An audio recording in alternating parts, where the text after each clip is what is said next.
සිහින පලාපල.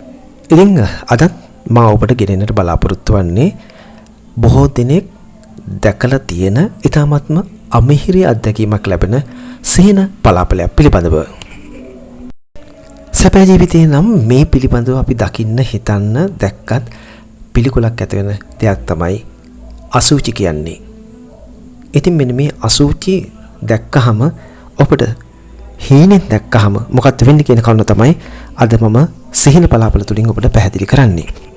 ज्योतिष्य හා වාස්තු විද්‍යාව විශේෂ සත්‍ය ඔබත් අත්විඳින්න විවාහ ප්‍රමාද ඇතුළු විවාහ ජීවිතයේ ගැටලු අධ්‍යාපනයේ රැකියාව සෞඛ්‍ය තොරතුරු ඔබට වැළඳෙන රෝග කල්පියා හඳුනා ගන්න අනාගතයේ කෙසේ වේද යන්න ඔබගේ කේන්දරය තුලින් විශ්මිත පලාපල සමග දැනගන්න නිවාස ඉදිකිරීම අතරමඟ නැවතුණාද පදිංචිව සිටින නිවසේ දියුණුවක් නැද්ද පවුලේ අසමගිය දරු පල දෝෂ සෞඛ්‍ය දුර්වලතා භයානක රෝගාබාධ සහ සුවනවන රෝග මේ සියල්ලටම හේතුව ඔබගේ ඉඩමේ නිවසෙත් ඇති වාස්තු දෝෂ විය හැක.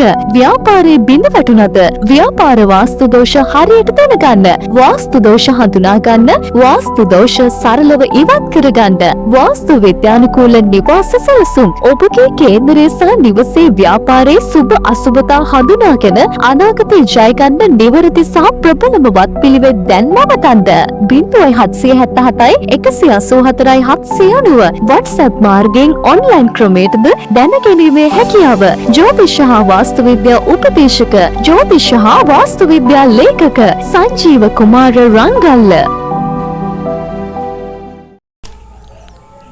රාත්‍රී නිින්දෙන් ඔබ අසුචි දැක්කනම් ඒ තුලින් කියවෙන්නේ සුබ බවත් එහෙම නැත්නම් සම්පත් ලබන බව. ඒ කියන්නේ ඔබට යමක් ලැබෙන බව සහ ඊටම යහපත් බවයි. ඒ වගේම තමයි දෙවනි කරුණ සිහිනෙන් ඔබ අසුචි අනුභව කරනෝ දැක්කොත් ඔබට ධන දාන්න සම්පත් ලැබීමේ වාසනාව ඇති වෙනවා.